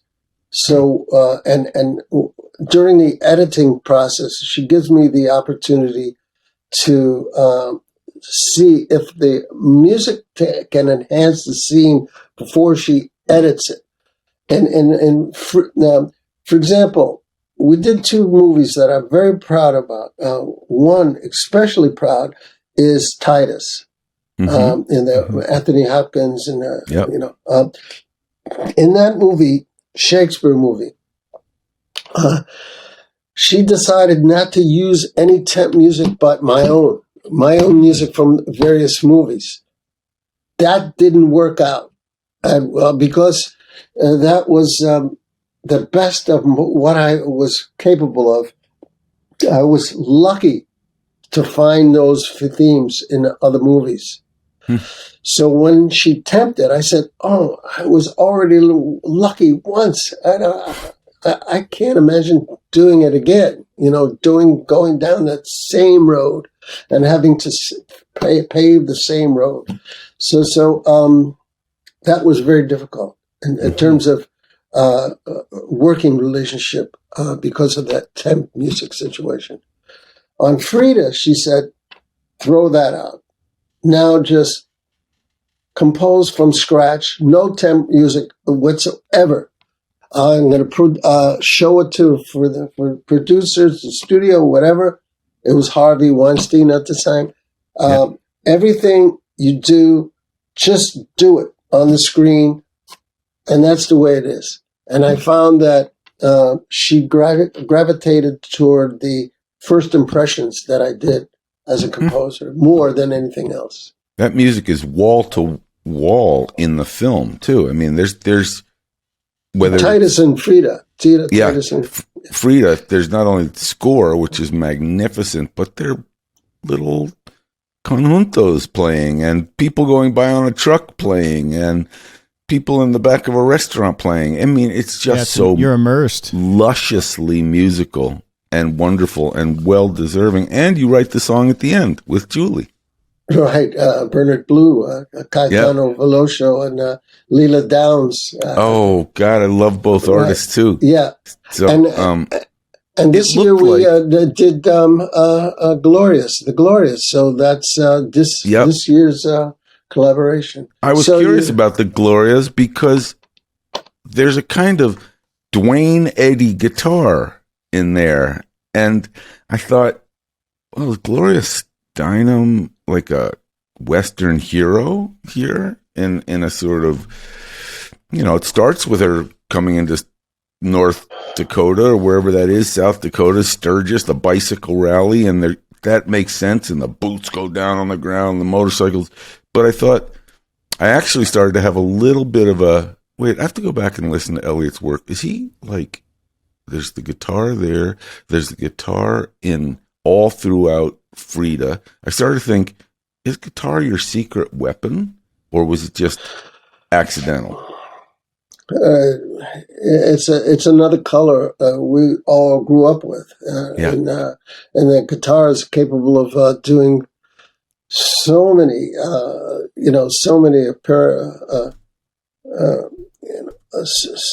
sonic variations. If you listen to Heat, there's a tuner that I really like, composed called Condensers. That's in Heat, and in Butcher Boy you'll see that has a similar approach to a long, sustained, amplified guitar, trickled in throughout the scores is various guitar, approaches. Even Public Enemies has kind of even what's interesting is there are different flavors of guitar playing, which kind of makes your point, which is that it's always, guitar has all these colors. It's either kind of a, authentic rock sound or a country sound. But I found it was really interesting because I think the takeaway is, Elliot's orchestral. Yeah, but listen to all the rock guitar shit. Look why I grew up, right. Woodstock, etc. But in terms of the Glorious, yes, I see a bus. I see a yellow line on a highway, and expanse of Middle America. Gloria as her best work as a continued work as a political force was from the 1960s to now. That's the sweet spot of American guitar playing, and you can't think about a Greyhound bus without thinking of racial politics and protest situations in the United States, and going to some sort of rock event. You get on a bus, you go. When you go on a Greyhound bus, it has to be some guy that comes on, or a woman comes on with a guitar, and so it's like an Americana rarefication of highway guitar rebelliousness, and all wrapped up in one. And I wanted the guitar to be solo. What a kind of a solo guitar can do, amplified in terms of music, lyrical lines, not just fuzz or noise, or just expansive lyrical long lines of guitar sonorities. Where did you record that? In New York at Manhattan Center. Oh, nice. And I did a fair amount of like 20 or 30 movies in the Manhattan Center. And out in Los Angeles, I really love Sony. Elliot, Is there a moment that you can share with us where you overcame a big problem and it sticks with you? Something where you ran into a huge roadblock and you were able to overcome it and make things happen? Because when you finish a film, we get this beautiful piece, but we know that it's never perfect going through it. Is there something that sticks out to you over your career where you're proud of something that you overcame like that?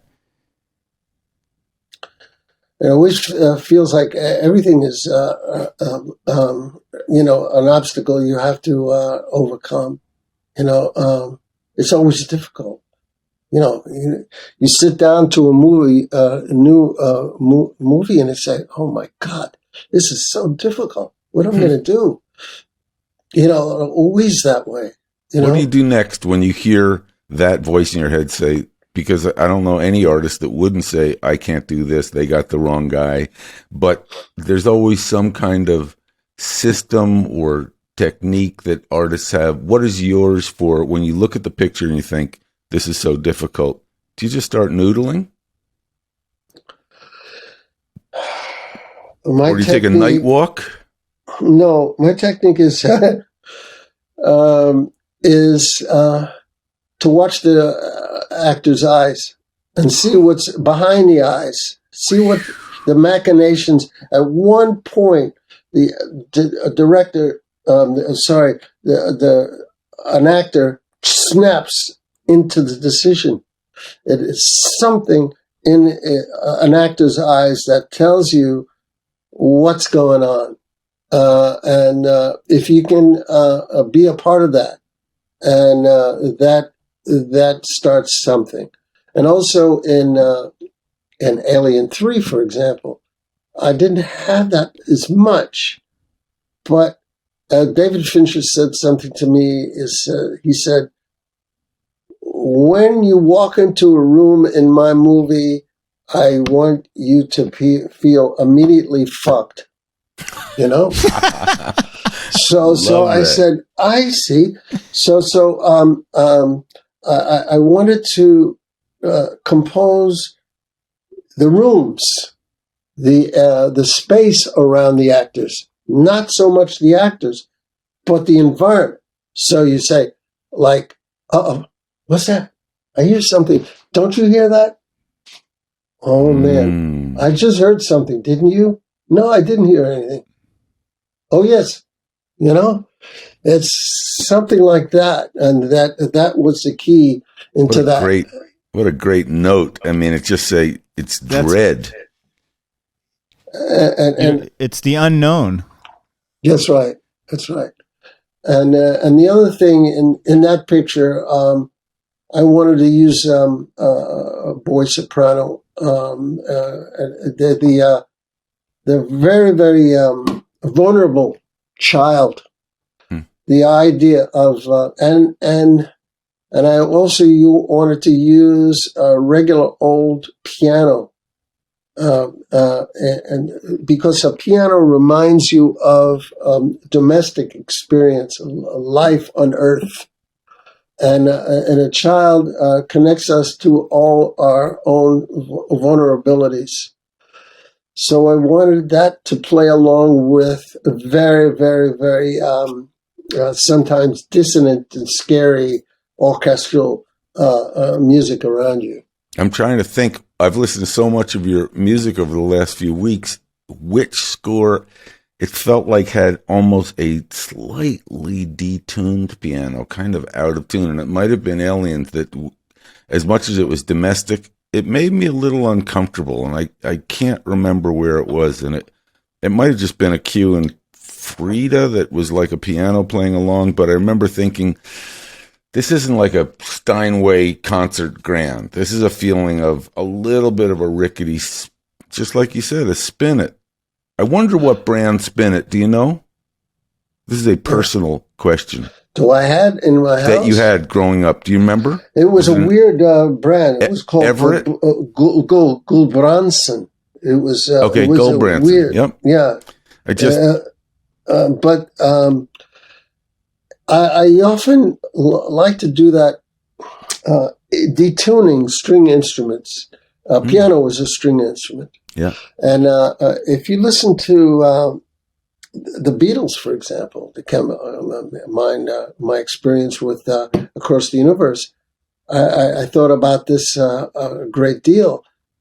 If you listen to them, they knew how to tune their guitars quite well. If we wanted to tune it with electronic tuners and tuning forks, but they didn't. They loved the beats and the conflict between the strings when it's slightly out of tune, sometimes very out of tune, and the out of tuneness, or I shouldn't say that. That's I would say the creative use of tuning in the Beatles as a band was unbelievable. And I found some of the greatest music is not really in tune to tempered tuning. So sometimes I detune a piano, or I compose I record the same notes on two different pianos at the same time, playing the same notes. So there's a rub, a sonic rub. That's fascinating. That is amazing. It also reminds me, the first time that I played a Beatles, it probably was a cassette or an 8-track in my car, and I heard John Lennon on two sides coming out of the door speakers in a doubled vocal, and they weren't in tune. And I thought, yes, I've always listened to this, mono or whatever it was, and never realized that not only did they not really mix it, but he didn't sing great with himself, and yet the rub of those two vocals next to each other is and yet the same four guys, if they wanted to harmonize perfectly, they harmonize perfectly in tune, absolutely totally locked in. And live in the studio, they know exactly what they were doing in terms of pitch. Yeah. Calculated detuning. Yeah. No. Yeah, but more like, this is music, Yeah. You don't listen to John Coltrane and those bands and say, come on, push the reed in it a little bit, The remarkable thing about listening to so many of those other artists who didn't have the ability to comp vocals or tune vocals, how phenomenally in tune they were organically when they recorded. That's one of my favorite things to hear about live recording. And the Beatles at Shea Stadium, as much as they're screaming, you listen to the vocals, exactly what you just said, Elliot. They are right in tune. As are you, my friend. You are an in-tune human being. Right. Truly one of the greats. We are so lucky to have Elliot Goldenthal. This hour flew by. I mean, we had so much stuff to we got to do a round 2 sometime in the future, but we really appreciate your time, Elliot. Thanks for coming on the show. Well, it went by fast. It did. And Squib Knockett's lucky to have you in the neighborhood. That's all I can say. A quick reminder to our listeners, you can follow us on Twitter, Score the Podcast, Instagram, Score Movie, Facebook, Score a Film Music Documentary. Don't forget to subscribe to More Score, exclusive interviews, merch, all the good stuff that you won't get here on the show. And stick around after the show today. We're going to play you a clip from Spitfire Audio where you can hear some of the different sounds to elevate your music. Robert, take it away, man. To elevate and Elliot your music. That's what we got today. I want to just thank Elliot, one of my heroes and inspirations. Elliot, it's just fascinating to talk to you, man, because you are truly a titan in our field, and I know that a lot of the Score listeners have been very eager to have you as a guest. They've requested you, so Maestro, many thanks. See you, folks. See you, Robert. Yeah, bye.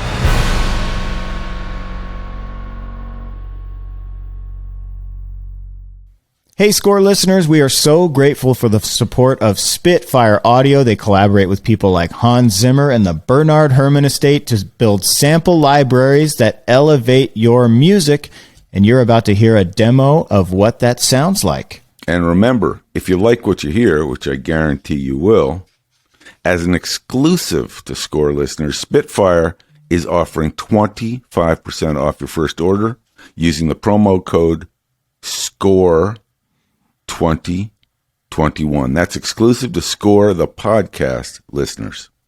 That's pretty nice. I mean, that's just like it's a total hookup. It is a gift. Right now, we're going to play you a demo cue of one of their great packages. This is I had it written down here. I want to make sure we say the right one. That cool strings package. The Spitfire Symphonic Strings Professional. I like to call it the Triple S, the Spitfire Symphonic Strings Professional Package. Check out this demo cue, and if you like what you hear, you can save 25%. Check it out.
Again, if you want to get a package from Spitfire Audio and it's your first time purchasing, use the promo code SCORE2021, save 25%. I think we'll be back in a couple of weeks. Yeah. Can't wait. We have another great guest coming up. Stick around, stay with us, and we'll see you over on More Score, patreon.com/More Score. See you next time.